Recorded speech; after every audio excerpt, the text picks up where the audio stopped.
Hey guys, this video is dedicated to all our brothers and sisters in the land of Israel.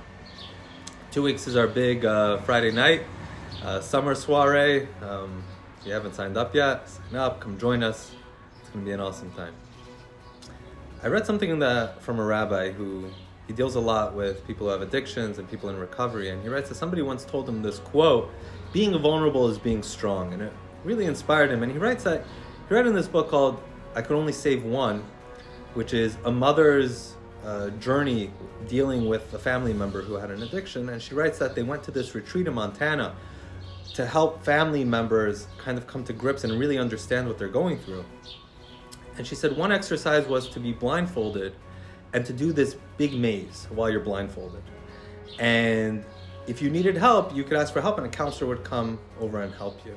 And she's doing this maze and she's having a really hard time. And then suddenly she hears somebody say, "I'm out." And that just like spurred her, okay, I gotta try harder. And she's trying and trying, she can't get out of the maze. And then she hears somebody else say, "I'm out." And another person say, "I'm out." Now she's getting frustrated. She's trying and trying, and for the life of her, she can't get out of this maze. And as she hears more and more people say, "I'm out," she gets really angry and she just yells, "I need help." And one of the counselors comes over, takes the blindfold off, and what she sees is that there is no end to the maze.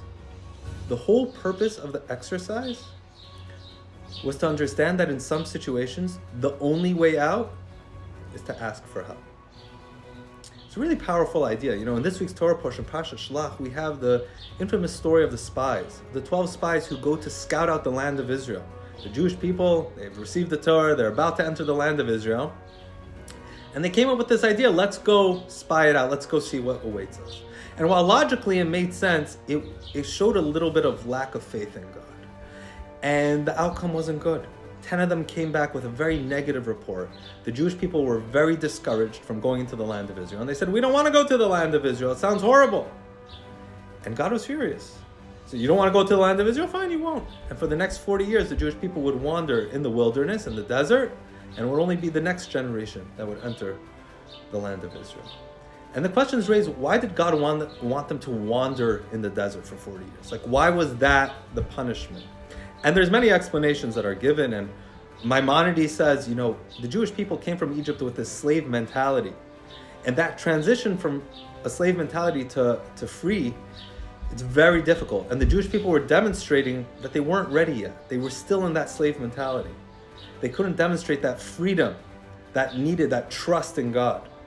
And so God said it would be the next generation, a generation that was born in freedom, that would be able to enter the land of Israel. But there might be also this deeper explanation connected to what we were just talking about, which is God wants to be found. God sometimes hides himself, so to say, quote unquote, for us to seek him. Meaning, the idea of traveling through the desert for 40 years was so the Jewish people should understand that they can't do it alone.